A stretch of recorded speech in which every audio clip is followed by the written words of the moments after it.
What's up my friends, welcome back to the channel, and on today's video, well, I've got a good one for you, but I recognize I always say that. But I made it this time. We have a good review. Today, we are reviewing the Nike Pegasus Plus. And you know, it's very similar to the Nike Pegasus, only better. Plus, let's get into it.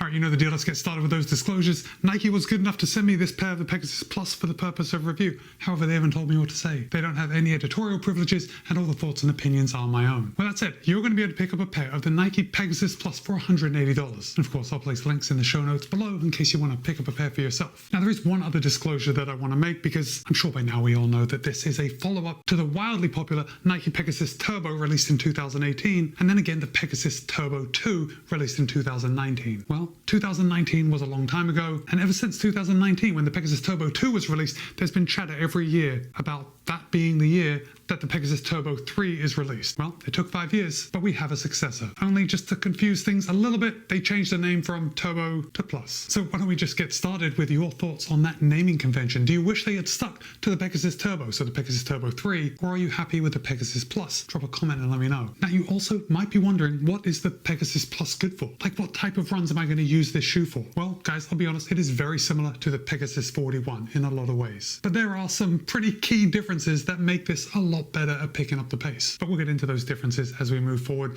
But let's get started with some specs. The Pegasus Plus has 35mm in the heel, 25 in the forefoot for that standard Pegasus 10mm drop. Now, if you remember the Pegasus 41 from earlier in 2024, that has 37 in the heel and 27 in the forefoot, also for that 10mm drop. And if we just compare the Pegasus Plus with the Pegasus 41, we can actually see that they're very similar. They're very similar in width, they're very similar in shape, and if I hold them up, the only thing I noticed was that this area on the Pegasus 41 between the top of the foam and the top of the heel collar is slightly narrower than on the Pegasus Plus. It probably has something to do with the midsole on the heel of the Pegasus 41 being quite a bit thicker than the Pegasus Plus, but when they're on the foot, it wasn't really noticeable. Now, Nike claims that in a US men's size 10, the Pegasus Plus will tip the scale at 8.6 ounces or 245 grams. However, in my size, a US men's size 13, it tips the scale at 10.8 ounces or 307 grams. And again, just to compare, in my size, a men's size 13, the Pegasus 41 tips the scale at 347 grams. So for me, the Plus weighs 40 grams less than the 41. Now at this point, you're probably wondering about that $180 price tag on the Pegasus Plus. And if you remember, the Pegasus 41 was $140, so we've got a $40 premium for the Plus. And when I think about the Plus being just $40 more, I can kind of justify it in my mind because the Plus is a far superior shoe than the Pegasus 41. And I'm going to talk about why in just a second. But if we think about some of the running shoe competition that is out there for $180, all of a sudden, it does raise some question marks for the Pegasus Plus and its value proposition. I mean, just right off the bat, we have the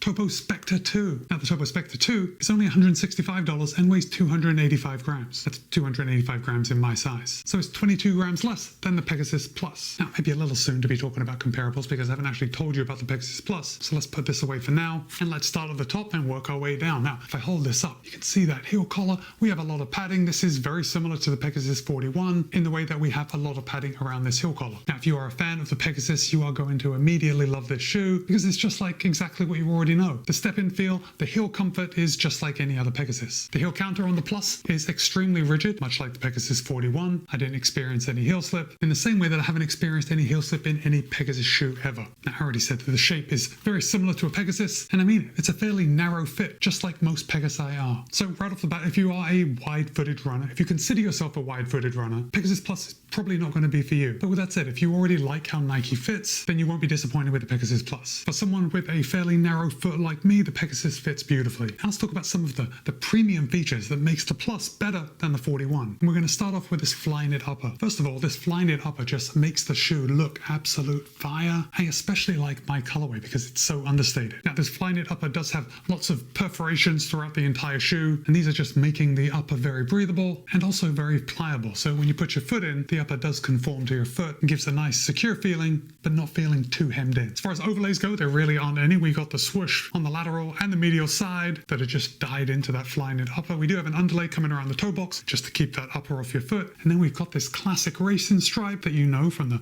Pegasus Turbo. And of course, that racing stripe does make you run at least 5% faster. And while I am absolutely joking, I'm also kind of not because I actually like how this racing stripe looks. And when you like how you look, you perform better. We also have some overlays come along the eyelet chain just to add a little support. In fact, on the Flyknit upper, these overlays are actually double stacked. So we have one overlay running the length of the eyelet chain, and then we have individual overlays around each little eyelet, just adding additional support. The tongue on the Pegasus Plus is totally race inspired. Unlike the Pegasus 41, which is nice and thick, as we would expect with a normal daily trainer, the Pegasus Plus is thin, it's light, it provides exactly the amount of protection that you need without giving you anything more. I was actually really happy with the tongue on this shoe. Now that's surprising because the tongue on the Pegasus Plus is not gusseted, but we do have a lace loop right here on the front, and that was enough to stop the tongue from going anywhere. Now the Pegasus Plus also has this extra hole in case you want to do the lace lock method, but that's going to be totally user dependent. You cannot tell from me telling you that I don't have any heel slip that you won't have any heel slip, so it's there in case you need it. The laces on the Pegasus Plus are also a little more, I don't know, premium feeling, if that's a thing with laces. Of course, I didn't even think twice about it until I pulled out the Pegasus 41, and I look at the laces on the Pegasus 41 and they just,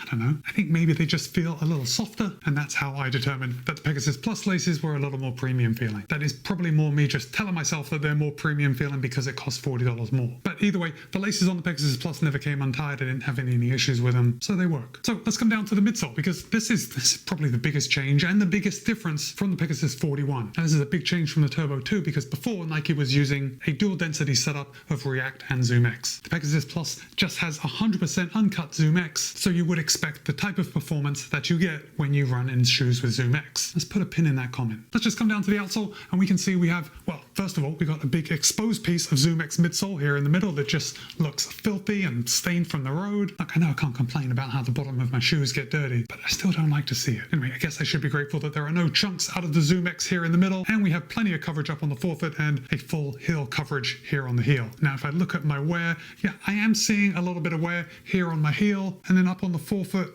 not so much. I'm pretty confident that the Pegasus Plus are going to last just as long as any other Pegasus. Oh, one more thing. If we look on the bottom right here, it says Pegasus Turbo. So maybe that is a throwback to the old Pegasus Turbo from which this evolved. But if you look up why they've got Pegasus Turbo on the bottom, it seems like everyone has their different opinion. But ultimately, when it comes down to it, it's totally irrelevant to the shoe. So now let's talk about ride. I guess I've been a long time user of Pegasus. If I had to guess, I would say that I probably ran my first 10 marathons in Pegasus. So over the years, I have probably had every single one, and it's just a daily trainer that fits me well and works well for me. I've also run in a lot of shoes with Zoom X, and my favorite, the Vaporfly, feels pretty good, right? That Zoom X is just plush, it's responsive, especially with a carbon fiber plate. So I do have to tell you that I was expecting something similar to that. I know it's irrational, and I didn't say it, and I assume you know, but perhaps you don't. There is no plate in the Pegasus Plus. It is just Zoom X. But when I put my foot into the Pegasus Plus and I went for a run, well, first of all, the step-in feel was lovely. Second of all, when I started running, the Pegasus Plus just rode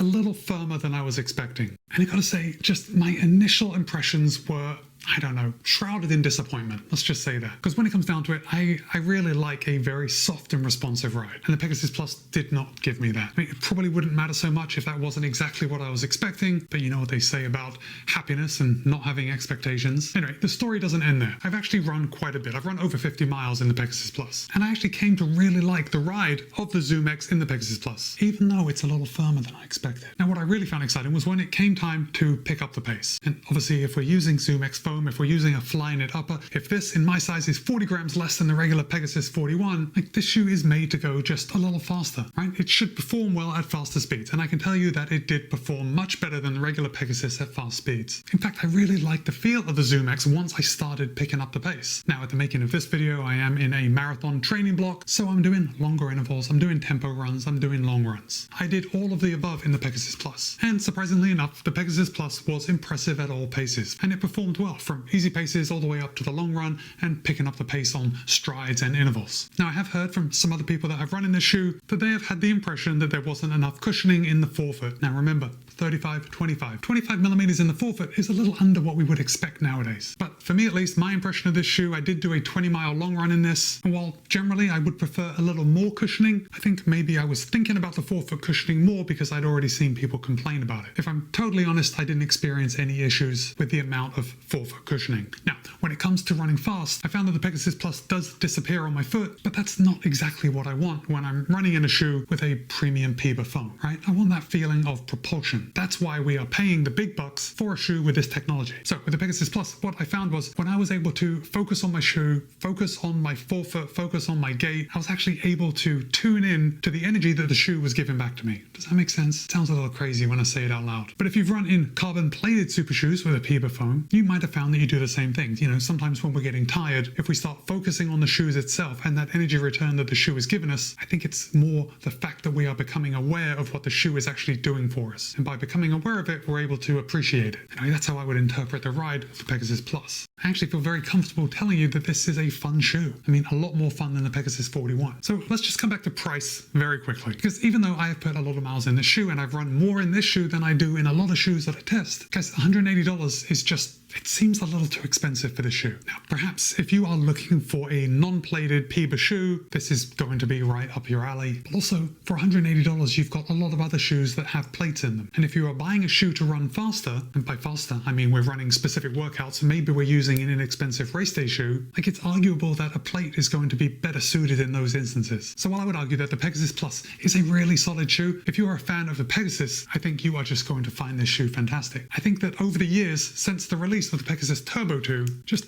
technology has advanced. Foam technology, shoe technology, and even more important than that, our expectations of a shoe have evolved. And I'm not sure that everyone is going to appreciate what this shoe can give you for $180. Now, what I can tell you is that I will be using this shoe quite a bit moving forward. I can also say that because I do have the Pegasus 41 and the Pegasus Plus, it's unlikely I'm going to be taking out the Pegasus 41 anytime soon. Pegasus Plus is a far superior shoe. So now I want to hear from you. Have you run in the Pegasus Plus? Or let me start with, have you run in the Pegasus Turbo, either the 1 or the 2? Did you like them, and are you thinking about picking up a pair of the Pegasus Plus? If not, what do you think is a better alternative? Drop a comment and let me know. And with that, it's Matt B. This has been my review of the Nike Pegasus Plus. Be kind, be happy, run well. See you in a couple of days.